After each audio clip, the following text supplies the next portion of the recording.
Hey everyone, it's Faupel, and I'm back with another episode of the Flip-A-Riff Challenge. Today I have myself, Prentice of Astringency, Bialkowski of Lakemar, and the songwriter, or the riff writer for this episode is Eric Towers. Two of those people you'll recognize, and then one newcomer. Here's Eric Towers to introduce his riff.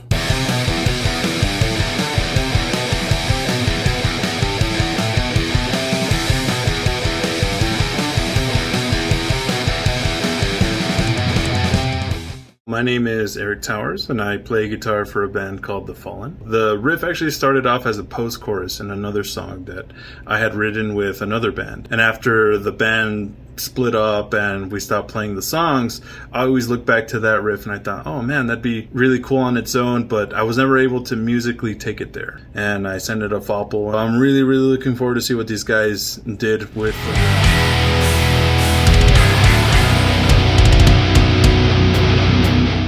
Yeah, my name is Prentice. I've played in a melodic death metal band since really like 2008, but we've been playing shows since like 2011, so a little over 10 years. I play guitar in that band. I do a decent amount of the songwriting, also pretty much produce and record, mix, master all of our stuff. The first thing I noticed, is that it's a pedaling riff on the E string that's using like the basic natural minor melody, which is something I've always used in a lot of my writing. When it came down to doing the flip, I was like, I kind of want to put instead of turning it into like one singular riff, I kind of turned it into a mini song, a song with multiple sections, only all the sections are really condensed into being maybe a quarter as long as they would be in an actual song. And there's no repeating sections.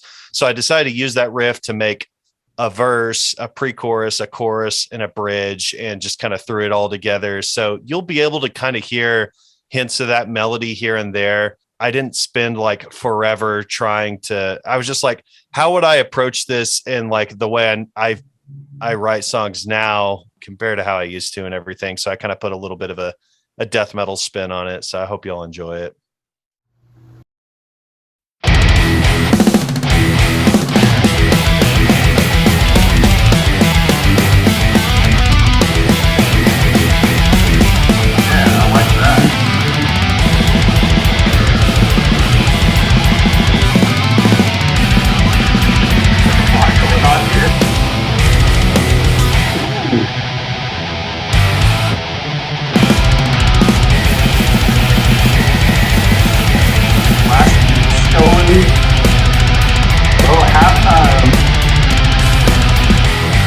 Very melodic, despite it being very,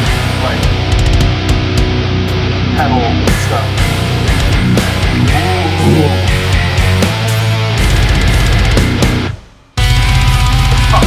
That's sick.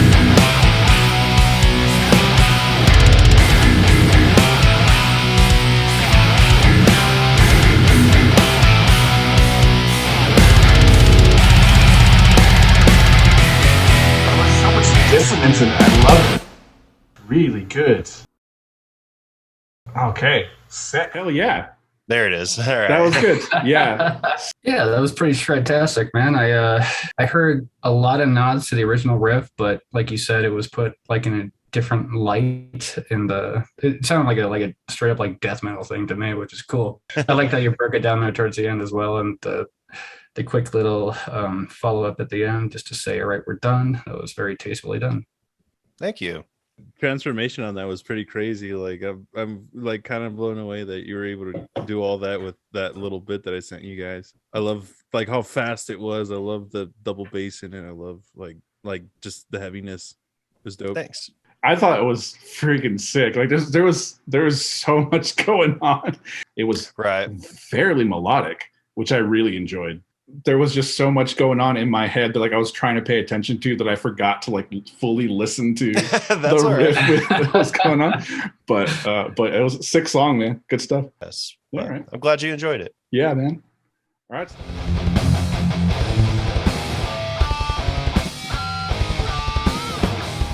Bialkowski, hi.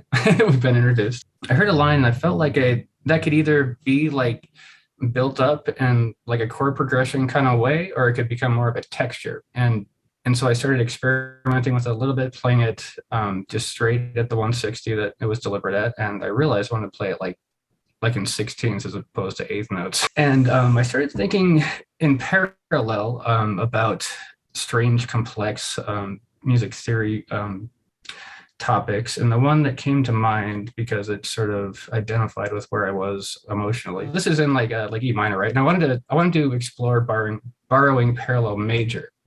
And what I found, at least for me, is that people tend to consume motifs in at least just like chunks that are just like either happy or sad or like anywhere in between, right? And I started developing this idea that you can have both of those at the same time. And so interesting. Right off.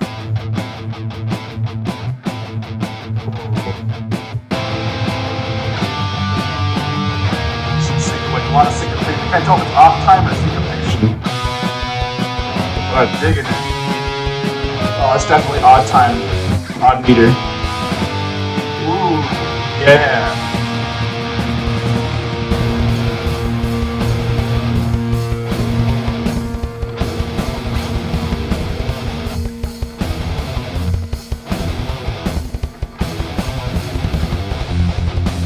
Oh, that's cool. Some halftime going. There's a lot going on in the drums. But I'm digging this. Harmonic play. Very melodic.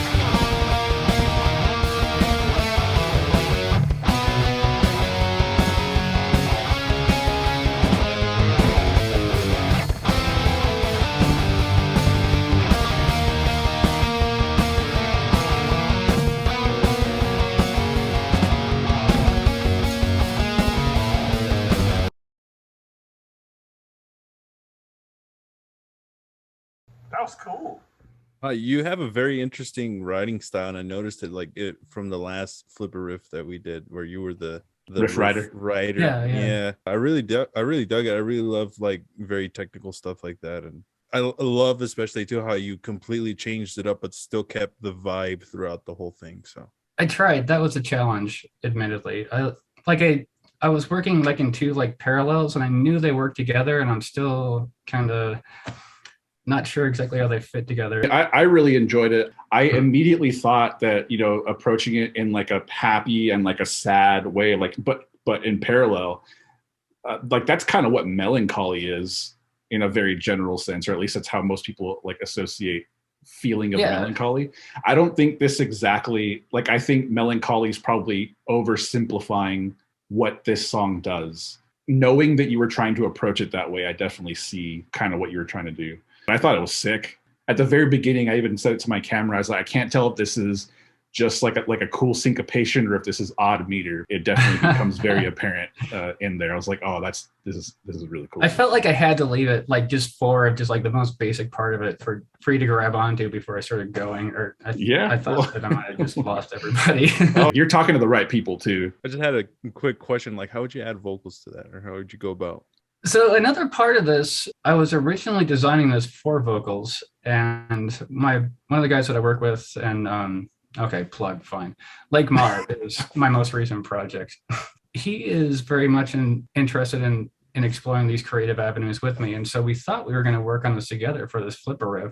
So the way that I would imagine him starting is sort of taking up like the upper mids in the top and more of a singy voice, and then just hitting that contrast when it goes into the 16th stuff where it gets really grimy and dirty, and doing what he does best. After you listen to Lake Mar, I think you'll have a better idea of what that means. I revisited that first section like in a different way because I knew that it would really set him up to shine in more of a like a singy chorusy voice. All right, Aaron. Give us the goods. I have a lot. I really thoroughly enjoyed that, and Good, thank you. Jake and I, the other guitarist in my band, have this long running discussion about like how progressive that word progressive music is. Like, what is actually progressive when you think about what that's supposed to embody? it seems like in recent years, there's a lot of the whole like, oh, I just wrote a finger exercise in 7/4. So yeah, it's progressive. And it's like, is it though? Like, but what I just heard, this is a great representation of what I always have heard as being actually progressive, because I don't know, like if you've ever listened to more like progressive death metal stuff, but that's kind of the vibe I got from like bands like Gorguts, some Opeth songs, Old School Death, like all of those riffs, especially the way you were using the harmonics and the weird, like the altered sounding chords that you were talking about, that I loved it. I was like, oh yeah, that's what we're doing here. Like I'm always on board with that, because that's what I see as being like more embodiment of actually like things that progress the genre, not, like I said, just writing things in 7/4 because you can, or this or that, you know. As I was listening, I was kind of like thinking of like, oh, what kind of vocals would sound cool over this too. And, you know, there's, sorry not to go off too much of a tangent, but like when I mentioned Gorguts, I had never listened to that band until I saw them live. And that was in 2014 or something like that. And they like blew my mind, because they're not even like fast, really. They're just really, they do not like approach music, let alone like metal, the same as any other band I've ever heard or seen live. And they were like, I was like, okay, this is what progressive music should be, you know, like, but I don't know. That's, I do get like, I got a little bit of an old school Gorguts vibe from some of those riffs and stuff. So very good job. And also great job of not making it sound derivative. Like everything in that really had its spot. And that's the thing I admire the most, because that's really hard to do, to not feel like you're forcing something. And once again, I think that's what makes it like truly progressive in that sense of the word. So yes, I really enjoyed it. Well, thank you. I mean, you don't even have to take me out to dinner to butter me up. Just put.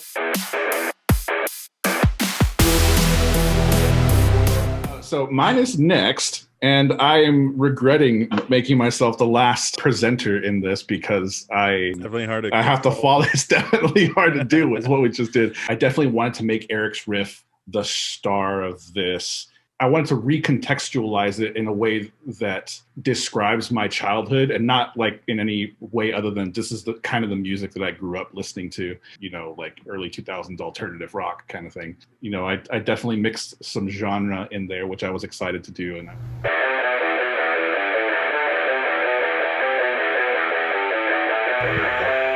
course, thanks to Eric's riff. Just filtered.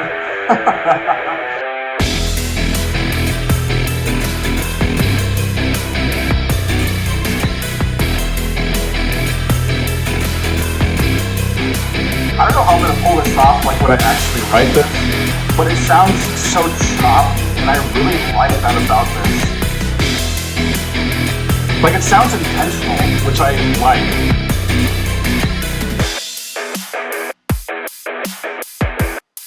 But I definitely feel like the weak link in all this.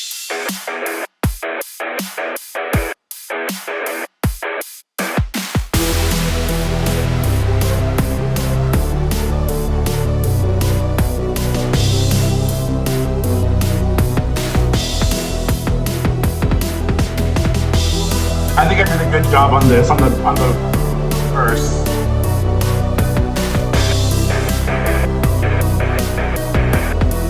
There's a lot of variation on there.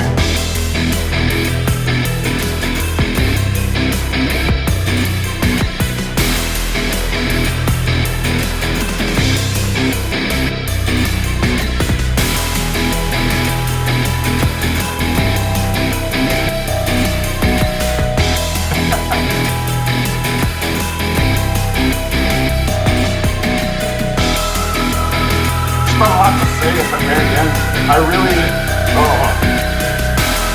do like this song, and even though it's not as progressive, I don't think it's as cool as kind of what I've heard. I'm very proud of this. I really did enjoy writing this.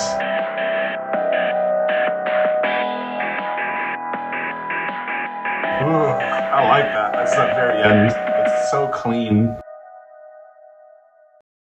All right. Wow. I did not think I would hear that riff in so many different contexts, but yeah. First of all, I want to say, like, I was not expecting it to go industrial, and I was very like pleasantly like surprised by that. If there's ever the soundtrack to that part of the movie where they're like getting ready for the heist and everything, it was that, like, for sure. Like, I don't know, I got like Matrix vibes and stuff like that too from it, but like very well done on not only like the, you know, using the riff to create, like, lay your foundation melodically, but just the whole, like, the choice of timbre of all the instruments you picked and everything, like laying that atmosphere. It kept me in the same headspace all the way through. So it you know, like, I felt like there was a very good cohesiveness all the way through. So you did a very good job with that. Really cool, man. Thanks. Really cool.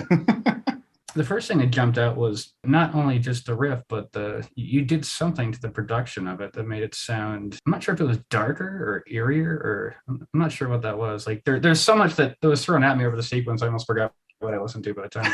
By Some now. really low-tuned guitar in it, right? So going over a bit of what I did, I definitely wanted the guitar to sound like a synth. I chopped up everything about it. You know, we've been talking about the pedal tone the whole time. I took all of them and separated them from anything other than, you know, that nice. low E. That's why the low E sounded so choppy. It's because it's literally separated from every other note. It's like some Mick Gordon stuff, man. It seemed like you broke up the timing in a way that yeah. So something going on there where it wasn't quite like eights, it wasn't quite swinging. I'm not sure what was going on there, but that was cool. That was an interesting. Good job with the percussion too, I was gonna say. You know how like sometimes in like rock or metal albums they'll have like a DJ remix like one of the songs on the record? That's exactly what it felt like to me, but like I'm not a fan of when they do that. So like I thought yours was just like, okay, this is how they should do it. Like, this is the first one that I actually liked. But it was dope. I love the genre changes. I love the synth sounds that he had going. Like he was totally right. I could totally hear it in the movie too. Like big time. Yeah, very cinematic. Sure. It gave me ideas for what I could do if I was to flip the riff too. So I was just like, damn, I could have done this differently, you know? So yeah, really, really good, man. I dug it. Thanks, man. Stefan, you had something on it. Did I hear a throwback to Tangerine Dream in there? I think they're from the 80s, if not the 70s. They're one of the first synth only bands out there. Well, this is definitely reminiscent of the 80s because I've gotten so into the 80s synthwave recently. You know, we were talking about Mick Gordon. I talked about my tastes in early 2000s alternative. Those bands now are starting to bring in those elements, that kind of electronic stuff. And this genre is kind of where I'm fitting myself after all my years of writing and stuff. Hell yeah. History repeats itself. Yeah, again. It does. Yeah. You said something, Faupel, that I forgot to mention on mine. I wrote mine without even having my guitar in my hand, and it's the first time I've ever actually done that and used it. Because every other time I've ever tried that, it just ended up trash. And I guess for whatever reason, I was like, you know, I'm going to do something a little different for mine this time. I was going to say, I think it's cool that we, you know, took this riff and ended up with 3 like completely different sounding things, but they all, I'm glad we didn't have like 2 that ended up sounding like even in remotely the same like genre or anything. They were all 3 in their own world. And I think that's what I love about this. So very good job to everybody else involved in this. Just to sort of like build on what Aaron said, it's cool. Yeah. I'm glad that everybody takes the incentive to make it their own as opposed to just like continuing the song. That's the first time I felt very honored that people would actually consider like this riff that I've just sort of been kicking around to see whoever wants to use it. And it turns out that in this context, it works just perfectly. I mean, pretty much I agree with what Aaron said. Like, so cool to see the differences in like creativity and stuff and how things turned out. So definitely a lot of fun. Definitely we'll be doing this again. These are some of my favorite musicians that I know personally. So interact with the video if you did enjoy it, and I'll see you in the next episode.